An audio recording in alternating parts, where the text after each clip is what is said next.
Before we begin this podcast, please be advised that the following episode contains language that some listeners may find offensive and inappropriate. The opinions expressed by the host and guests are their own and do not reflect the views of the podcast producers. Listener discretion is advised.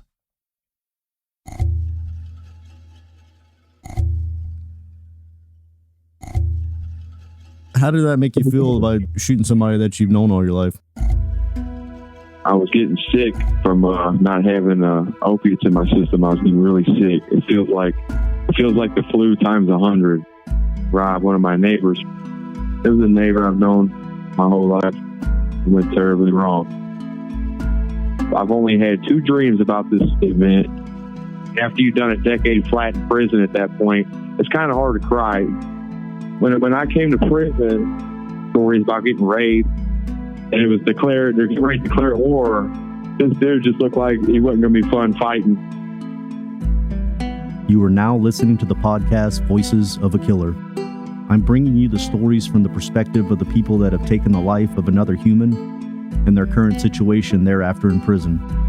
You will see that although these are the folks that we have been programmed to hate, they all have something in common. They are all humans like us that admit that they made a mistake. Will you forgive them, or will you condemn them? They are currently serving time for their murders, and they give us an inside glimpse of what took place when they killed and their feelings on the matter now. Here are the voices of those who have killed.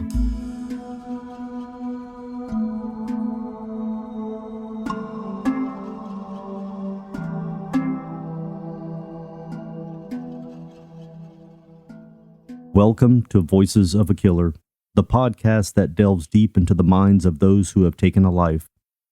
With this being the first episode, I wanted to provide a brief overview of what to expect as a listener. Each episode, I will sit down with a convicted murderer currently serving time to hear their story from their own perspective. These interviews are raw, unfiltered, and at times disturbing. Throughout the podcast, we'll explore the circumstances that led to the murders, the emotions and thoughts that were running through the killer's mind at the time, and what life has been like for them since they were incarcerated. Our guests will be sharing their deepest regrets, their darkest moments, and the lessons they've learned along the way. We want to provide a platform for these individuals to tell their story, to give them a voice, and to offer listeners a rare insight into the mind of a killer. Be warned, the content may be unsettling and is not suitable for all audiences. So, join us as we delve into the voices of a killer. In this episode of Voices of a Killer, we sit down with Kevin, a convicted murderer from St. Louis, Missouri, who killed his neighbor while he was strung out on heroin. We'll hear about the events leading up to the murder, the intense emotions that were running through Kevin's mind at the time, and the aftermath of his actions. From his time in prison, Kevin shares his deepest regrets, the lessons he's learned, and the impact his actions have had on his life and the lives of those around him. This interview is not for the faint of heart, but it offers a rare, unfiltered glimpse into the mind of a killer. So, sit back, listen closely, and prepare yourself for an intense and thought-provoking conversation with Kevin. What was your upbringing like? Did you feel like you had a normal upbringing, or did you have some stress through life, or what? Okay, so growing up as a kid, I've been expelled from the school district. I went to St. Louis Public City Schools. I got expelled from there young as a kid. I've always had trouble as juvenile, getting along in big groups and things like that. I've been diagnosed with ADHD, ADD, bipolar, depression. I've been diagnosed all that as a kid. I've been on every medicine they got to offer, man. I've done all the medication. I've been in the psych wards. It's you know, I had a rough go growing up, but to be honest with you, I didn't have no crazy ass upbringing life. Like I you know, my parents made mistakes growing up, like everybody else's does. Nothing too major. I grew up around a little bit of money. You know, I wasn't starving for money. I wasn't very poor. I have a sister that she's never been in trouble ever in her life, and I'm the total opposite. I was just kind of like the hell demon child, I guess you could say. I was the black sheep of the family. This is a common story amongst a lot of drug addicts. Kevin's struggle with mental illness began at a young age. In his own words, he was the black sheep of the family, always feeling like he didn't quite fit in. His family tried their best to help him, taking him to doctors and therapists, but nothing seemed to work. Eventually, he was prescribed to a cocktail of medications to manage his ADHD, depression, and bipolar disorder. The starting point for a lot of addicts. For Kevin, at first the medication seemed to help, but it began to feel like he was living in a fog. The medication made him feel numb and disconnected from the world around him. It was around this time that Kevin discovered heroin. At first, it was just a way to escape the monotony of his life. But before he knew it, he was hooked. Heroin made him feel alive in a way that the medication never could. It dulled his pain and it made him feel like he was a part of something bigger than himself. But as with any addiction, the high didn't last forever. Kevin soon found himself spiraling out of control until one fateful day, he made a decision that would change his life and the lives of those around him forever. Take me back to the day you were strung out and the day that this robbery went down. Basically a home invasion, which was second-degree murder. Is that correct, Kevin? Yes, that's correct.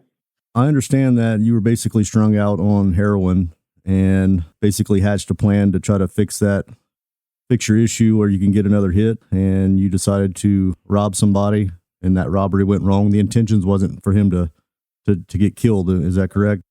That's correct. Absolutely. What year was this? This was 2010. 2010. So you were out of money and you wanted to make that, you wanted to turn something over so you could get high again? Yeah, it wasn't even really about getting high at the time. It was just feeling normal, feeling better. I was getting sick from not having opiates in my system. I was getting really sick. It feels like the flu times 100. It's really bad. It's like your body's shutting down. Yeah. So kind of a last minute deal. I was just trying to get some fast cash, and decided to try to rob one of my neighbors for their wallet. And it went terribly wrong. And you had some other people with you, right? Yeah, absolutely. Yeah, there was 4 of us all together. So why? And 2 of us. Well, why? So why were there other people with you? Were they also dope sick or what? Yeah, I mean everybody was kind of together at the time. It was New Year's. We was all hanging out together for the New Year's, but at the same time we were all drug addicts. But it was kind of just like last call type deal. Come with me or not. This is what I'm going to do real quick. So this was like an immediate neighbor down the street next door? Yeah, it's literally, 2 houses up from mine. So yeah, it was a neighbor I've known my whole life. Your whole life. So I guess you'd spoken to this guy and everything else? Yeah, absolutely. I did. Used to do yard work for him. He used to help me out with odd jobs to make a little fast money. Real nice guy. He had a dog when I was growing up. I always remembered him for his German Shepherd dog he used to have. So did you wear a mask or what? Yeah. We wore bandanas. We put bandanas over our faces. And that's whenever we did it. We had bandanas around our faces to cover our identities. Yeah. Did you think he knew who you were before when you went in there? No, actually he didn't. He had a chance to speak with authorities before he passed. He didn't place me at the scene at all. I was a 5'9" black male with short natural hair in my discovery. So he didn't know that it was me. Everything just happened so fast that, he didn't know it was me. So did y'all kick down the door? Did you knock and push through, or what happened? So we went and knocked on the door, and, he answered the door, and whenever he answered the door, he saw what was going on. He tried shutting it, and we started kind of fighting over the door, and we wound up kicking it in. Yeah. You guys just pushed through after you knocked, is that correct? Yeah, okay. So, we kind of knocked on it. He came to the door. he opened it. We all kind of paused looking at each other. It was like slow motion, man. Then he went to go his eyes got real big. He went to go shut the door. And while he was in the middle of shutting the door on us, the struggle went over shoving the door back and forth. And then eventually it got kicked open. So yeah. Was he pretty freaked out? Did he run from you, or did he try to fight you at the door? Yeah. No, he was trying to fight at the door first, and then he quickly, the impact from the door kind of flung him back. That's where he was in the living room area. He hit the ground. Was yelling not to hurt him, which we told him we weren't going to hurt him. I told him that. Then, yeah, we started tying him up. We tied his ankles together, and then locked his fingers and put it around his head and tied him that way, so where he could put up much of a fight. Just kind of laid him over on the floor. While we ransacked the house, I found the wallet. Didn't tell no one about it. I found $50 in the wallet. I took that to myself, and then so while we're ransacking the house, I started to walk back in. Okay, we was coming up from the basement. Then we come through the kitchen back to the living room where he's tied up. And whenever I'm walking through the kitchen, one of my co-defendants grabbed me and yanked me back and started yelling that the dude had a weapon. And I look over, and he was kind of looked like pointing something at me. And then a shot went off in the house, and a bunch of wooden paint chips went smattering all through my face. And then some shots got returned, and then it was an immediate shootout in the house. Probably about 4 or 5 shots rang out, and then after that, we were stuck in the living room or stuck in the kitchen trying to figure out if this dude was going to kill us in his house or not. And I peeped around the corner real quick and heard a noise, and he was laying there kind of just it almost seemed like he was trying to catch his breath, but he couldn't. And I kind of went over to him and aided to him for a minute. He was bleeding pretty heavily he got hit in his armpit and somewhere in his lower abdomen below the waist. I was tending to him at first, and then I just decided to get out of there. And I ran out of there and got out of there while the other people stayed in there. And I threw up all over myself. And then I pulled out a Marlboro Red cigarette. I remember lighting the cigarette. Hitting the cigarette a couple of times, and then running back down to my house, and then just kind of sitting there in the driveway, kind of contemplating on what just happened. So you're actually the one that pulled the trigger and shot him? Yeah. Did the other guys have guns? Yeah, there was 2 weapons and a butcher knife involved. So how long after you got back to the house contemplating things did you hear police cars coming? Okay, so I never heard police cars coming. At this point, I had $50. I needed to hurry up and get my fix before I got too sick to where I couldn't walk around or anything. And so I did another robbery of somebody with a vehicle, made that person transport me to the city to get my heroin. And then on the way back from that, the street was blocked off, and they had a crime scene van, and they were dusting for prints at his house. And we passed through all that, got back into my driveway. I got dropped off, and I remember once again outside smoking a cigarette, and my mom coming out and asked me what the hell happened.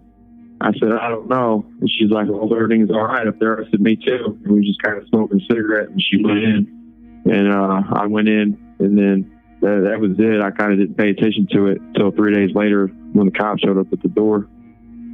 That's what happened. After the break, the aftermath and consequences of Kevin's actions.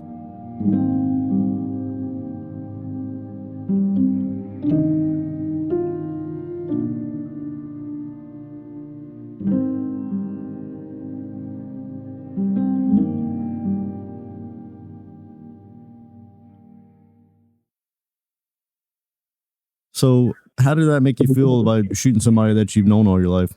Okay. At the time, my body was in shock I ain't gonna lie, I was in shock from it for quite a while. I realized that I did, but it didn't set in yet.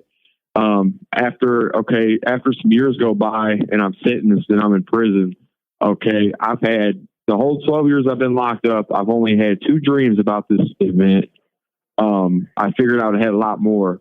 I've only had 2 dreams, and I remember clear as day. And it eats at me because of this reason why. I feel like that prison time, I felt like that it wasn't my punishment. Toby, I feel like I still got to be punished for that later on in life. You know what I'm saying? Yeah. So I wake up thinking about it all the time, especially in prison. Okay, when I saw the parole board the first time, they had a thing saying that I showed no remorse, which I don't know how they judge that. But if it's because I wasn't crying in my parole hearing, it's because I can't make myself cry. After you've done a decade flat in prison at that point, it's kind of hard to cry. You kind of teach yourself that it's like you're not supposed to happy, you're not supposed to cry in there. So these people had a thing with saying I don't seem like I'm remorseful, but little do they know, I have to wake up and replay why I'm waking up in prison for over a decade of my life. I think I know why I wake up in there every morning. You know what I mean? Sure. They don't understand that, and I understand what I did was very wrong. By any means, I deserve to go to prison. But whenever they get to saying that, like, you don't care, you're not remorseful, that shit's a little out of hand. Because when somebody does an act like that and they're sentenced to prison time, every morning you wake up in prison, even when you don't like being there, when you don't mind being there, just you wake up in prison every day. You're reminded every day you wake up why you're in there. You know what I'm saying? Sure. During your course of time in prison, did you ever get any hate mail from his family?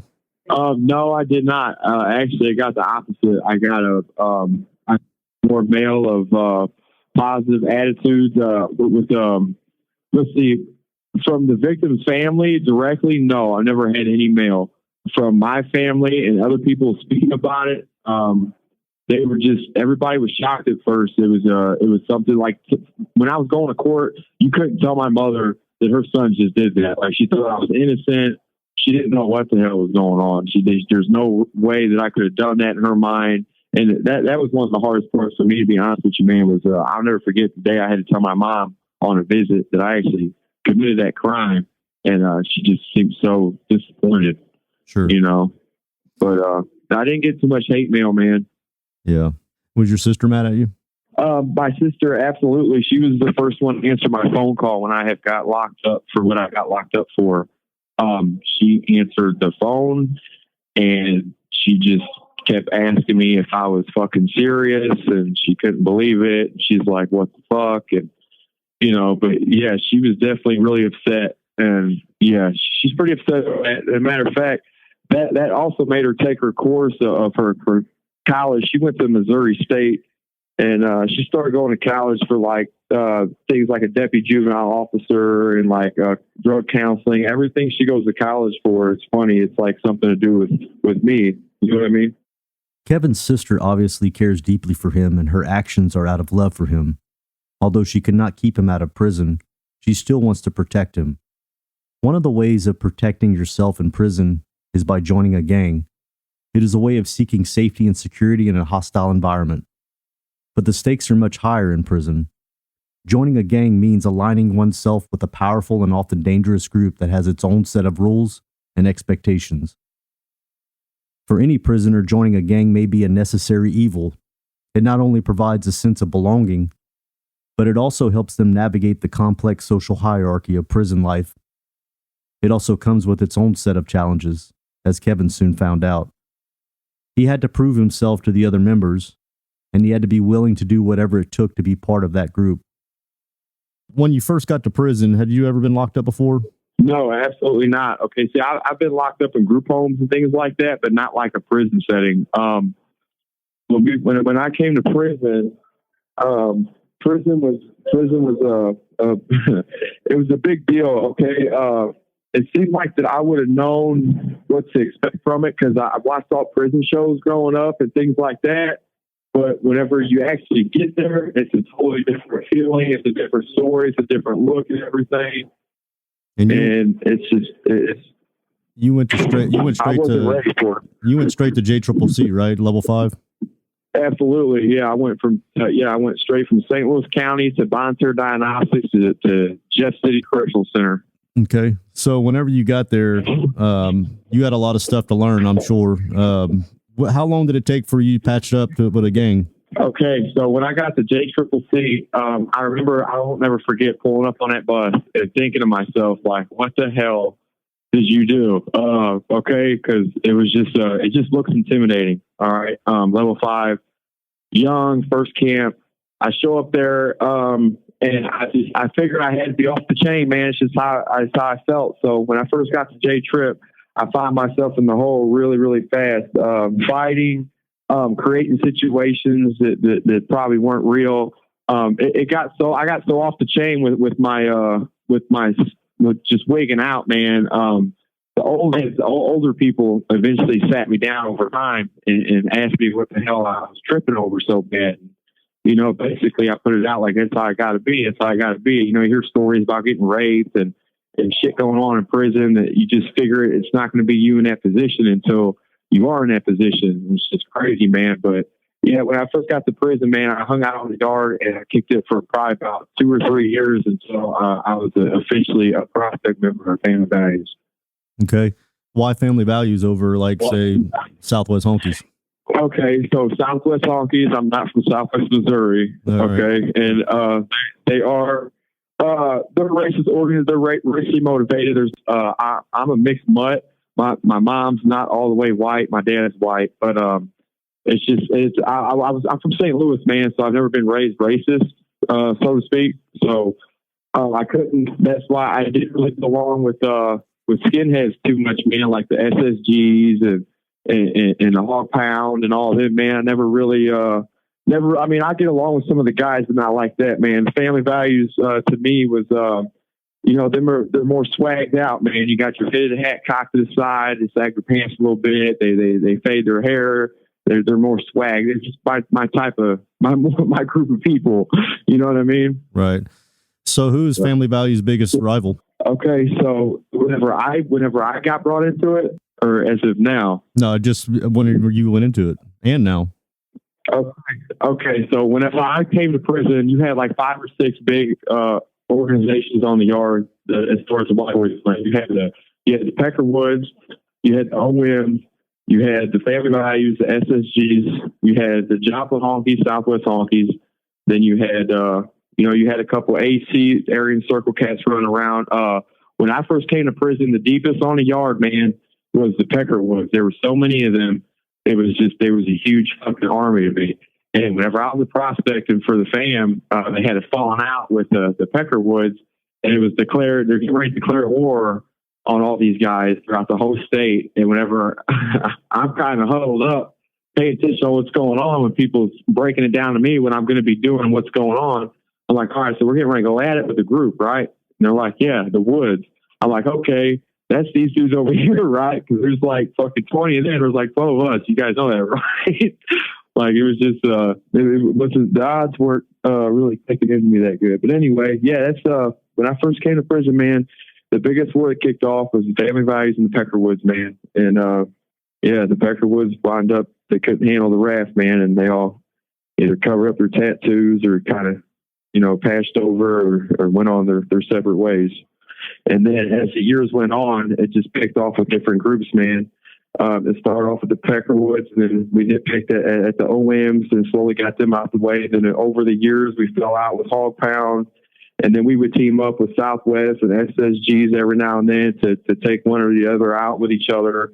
And it's just a big old yard game, man. You build an alliance with another team, you take out all the rest, and then when it's just you and the other team, you find a way to take them out too.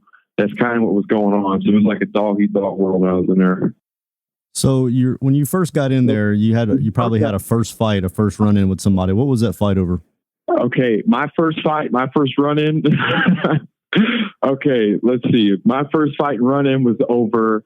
I didn't even know what it was over. It was over. Okay, there's a dude named. Okay, his nickname's Tiny. I'm supposed to go and find get this Tiny dude out on the yard so I can so I can swing on him and try to get him in the hole. That's the big game here. So this dude needs to go to the hole for what reason, I don't know. I'm getting sent at him. So I'm outside of a housing unit that's not mine. Right after breakfast time, it's so cold out, and I'm trying to get this dude Tiny out the house. And whenever I send people in there to go get this dude Tiny, I see the group of people coming out with the dude, and it's a huge fucking dude. Looks like Brock Lesnar. He ain't got no neck. He's a huge dude walking out. And I'm like, yeah, it makes sense because his name's Tiny, right? So I'm like, fuck this shit. I turn around, I left. I act like it didn't even happen. So I went and left and went back in my house, and everybody's like, damn, what happened, man? You didn't find him? I'm like, oh, I'll find him. I was like, I found him. He's pretty big. And, they were all laughing at me. They're like, well, when we go to chow lunchtime, man, we'll go with you, but we need you to, you need to jump on Tiny or whatever. And then the lunchtime came, and we were going to chow, man. And I waited until we got in front of the COs on purpose and everything. I'm not going to lie. This dude just looked like he wasn't going to be fun fighting. And I took off on this dude Tiny, man, and shoved him down. He lost his balance. He fell. It looked real good at first.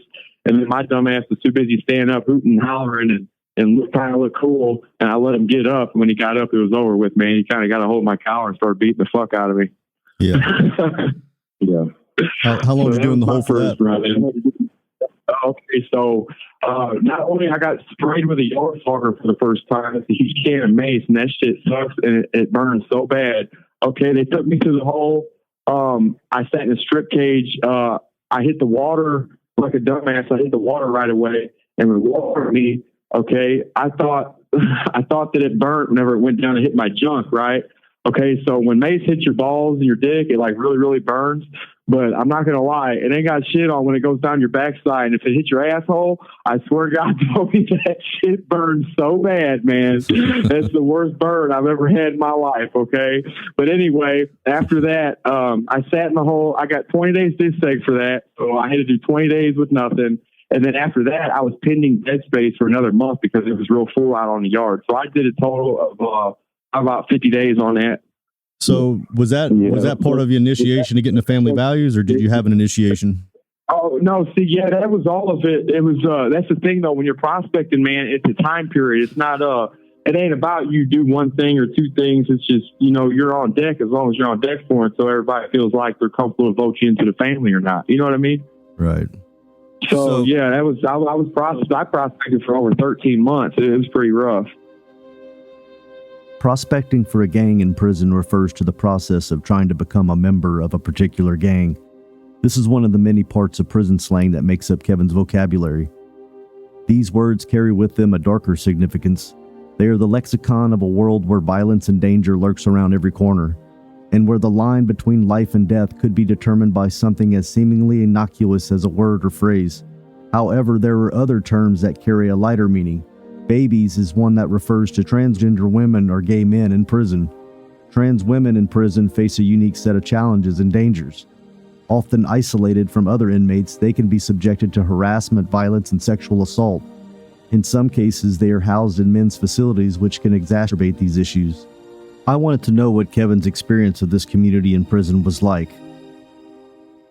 So, one of the things I wanted to ask you is, in the last 10, maybe more years, there's more people that are like men that are made transition into women, like trans women. Do you ever see like women? Oh, yeah. There's now like men with boobs and look just like women in prison now, right? Yeah. Yeah, absolutely. I had a couple cellies that, they were transgender. Absolutely. Yeah. Yeah, I get along with transgenders, man. I get along with gays, transgenders, anything that somebody says that they are, man, that's what they're identified as. I don't have a problem with that. See, I grew up in prison my whole life, man. And to be honest with you, the homosexual activity and things like that, it's not frowned upon. Like people don't speak out of their business. You know what I'm saying? What another man has going on with whatever, however he's doing his life in there, nobody interferes with that. You know what I'm saying? So you just act like it's a normal everyday thing, man. The babies on the yard, they're actually pretty cool. They're real loyal, man. They're real fun to hang around every now and then. They have good conversations. They laugh and giggle a lot. If you want to get away from all the serious, crazy shit and you're having a bad day, go kick it with the babies for a couple of minutes and have you laughing. You know what I'm saying? Right. and they're usually they kind of give a sensitive side to all the masculine stuff in there, right? Yeah, absolutely. Yeah, absolutely.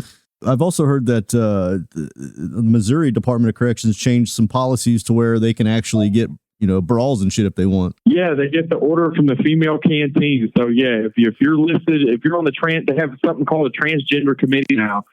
They meet up with the warden like at least once a month and tell them how they're doing. They can get cell moves done immediately all the time. So like if they're not getting along with whoever they're in the room with, whether it's their guy or just their friend, they move them ASAP to where they don't get put in bad positions. Because, you got dudes try to take advantage of transgenders and rape them and stuff, and they're still. So right. If they're not comfortable somewhere, they get moved right away. And yeah, they have to be identified as whatever they want to be. So you have certain staff can't search certain inmates because of certain reasons or found paperwork on. They have to be referred to as ladies and gentlemen. Sometimes some of them have breasts. They have to wear bras, especially in the showers. They got to wear gray T-shirts sometimes.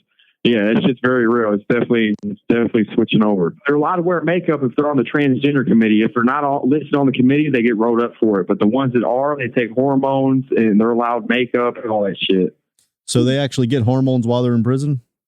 Absolutely. Yeah. If they're taking hormones and get locked up, yeah, they definitely take hormones in prison. When you get so far into it, man, they're not really allowed to have cellies though. You'll be in the wing with one man and they'll have a single cell to themselves. And a lot of times they won't give them cellies. We had one at Pacific named Michelle from Kansas City. Michelle, his name was Michael, switched his legal name to Michelle, was taking hormones, didn't grow any hair, wore sports bras. He was a real big Indian kind of looking female. And I guess, okay, so the white shirts or the sergeants, lieutenants wouldn't have them have her have cellies there. So they would, even when it was time for her to take a shower, they would have to have a white shirt stay at the shower room. So she gets 20 minutes to shower by herself. We can't go in there for 20 minutes. With Kevin's unique insight into the life of transgender women in prison, we offer a window into their world. It's a difficult and often overlooked aspect of the prison system and one that deserves more attention and support. In this next section, I ask Kevin about the experience with violence in prison. Here he refers to two interesting terms. Firstly, a Cadillac string, which is a very long string that's pulled from bed sheets, towels, or clothing, tied together and used to send messages in contraband to one another under the crack of a cell door. Some of these inmates get so good they can pass the end of a Cadillac to the cell door at a lower level on the first try with just the memory of where the cell door was. The knife is fashioned out of pieces of metal from their bunk, and they commonly refer to it as a blade. So, out of all the different prisons you went to, which one's the toughest? In Missouri, licking is the most violent level 5 we have. It's treacherous, absolutely. It's gladiator school.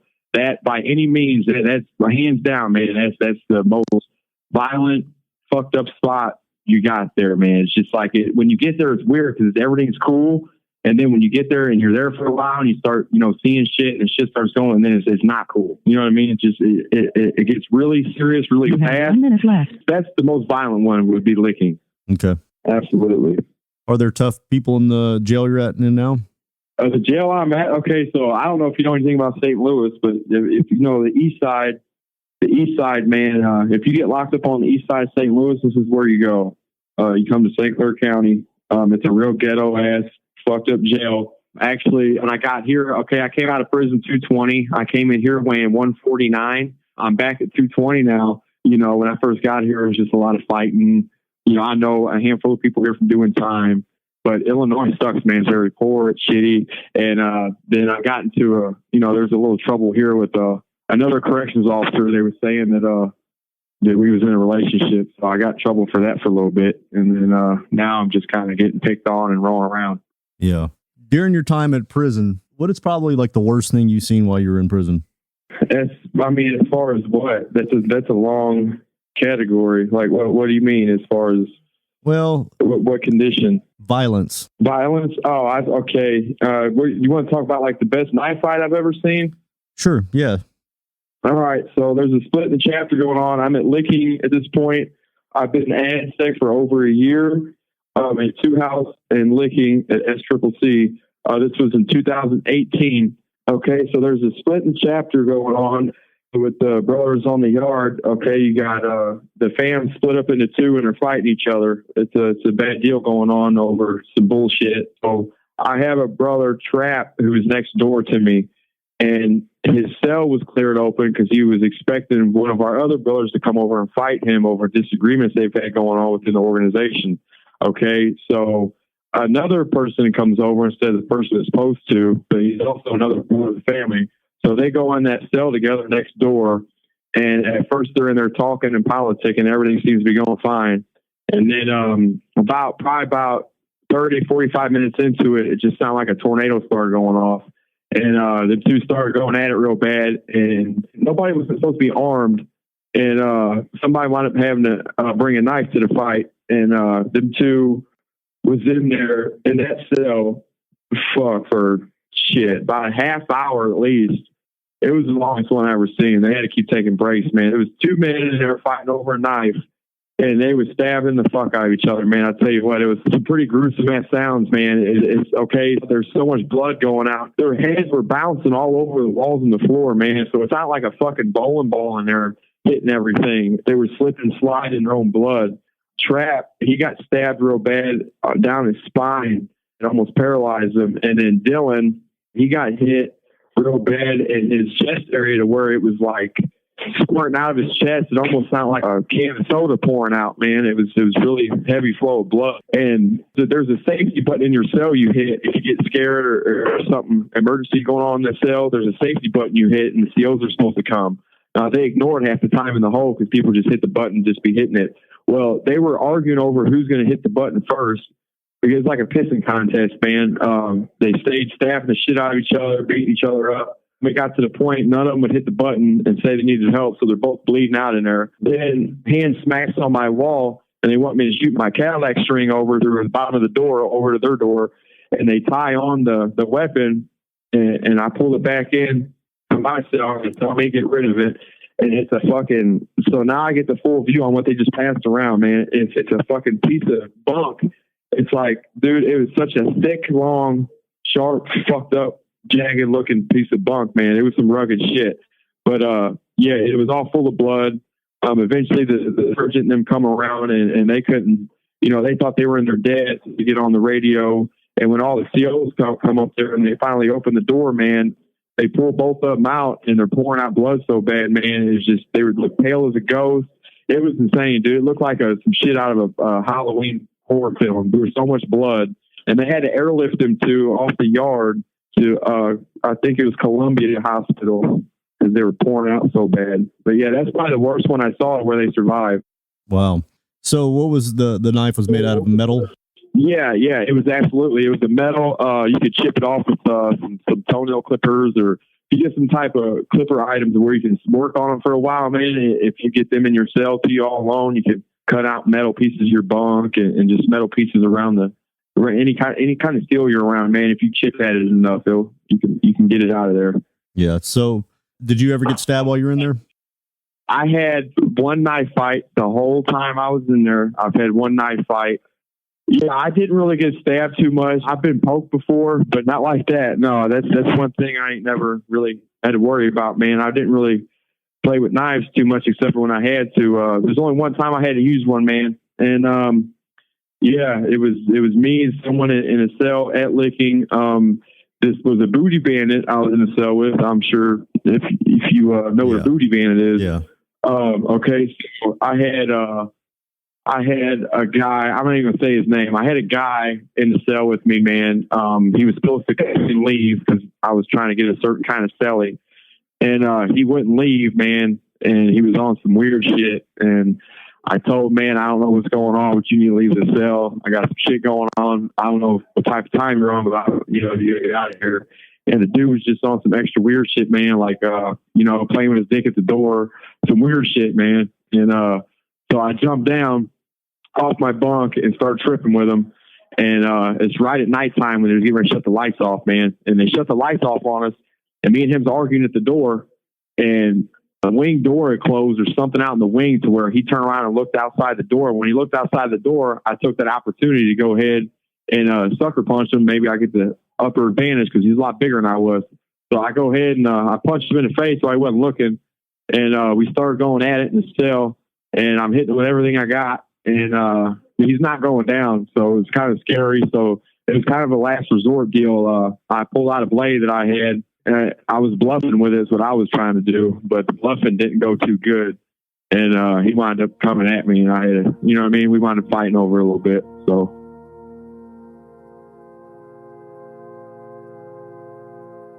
As we delve into Kevin's story, it's impossible to ignore the role that heroin played in his descent into crime. Sadly, this is a common theme in Missouri, where drug addiction has led to a surge in crime rates. In fact, according to the Missouri Department of Public Safety, nearly 70% of all Missouri inmates are serving time for drug-related offenses. However, some countries have taken a different approach to drug addiction and crime. In Canada and Portugal, drug use is treated as a health issue rather than a criminal one. This approach has led to a decrease in drug-related deaths and a reduction in overall crime rates. I was curious to hear Kevin's thoughts on this approach. Could decriminalizing drug use have helped him avoid the path that led him to prison? But before I could ask him this question, I was reminded of one of the terminal problems with calls from behind bars. So, let me ask you something. Do you feel like I think I know the answer to this, but there's several countries out there like Canada, Portugal, that legalize drugs to where you can actually go into a clinic, shoot up with heroin, and you're fine. You can do that twice. You can do that twice a day. Do you feel like you wouldn't even be where you were if there was a clinic like that where you can go shoot up heroin? Our session is about to end. Can you call me tomorrow at 10 a.m.? Yeah, absolutely. Tomorrow at 10 a.m. We would have to find out the answer to that question and more on our next call. For now, we leave Kevin and his captivating story to be continued on a future episode of Voices of a Killer.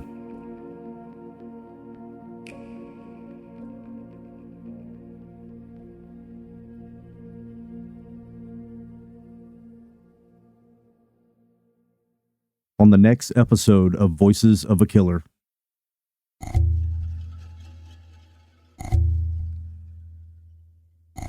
I actually found one of my soulmates doing time at the prison. Hey, listen, I got you on three-way right now. Hold on, I got you on three-way with, okay? My husband was trying to fuck this bitch while I was gone because I let her move into my house. You know, bitch got her. And she's another CO. Yeah. I got to watch the video and he was like creep along the wall and like army crawl under the fucking bed into the blind spot, which was a staff's bathroom that nobody fucking used. So what y'all doing there? Y'all just talked about like football or something?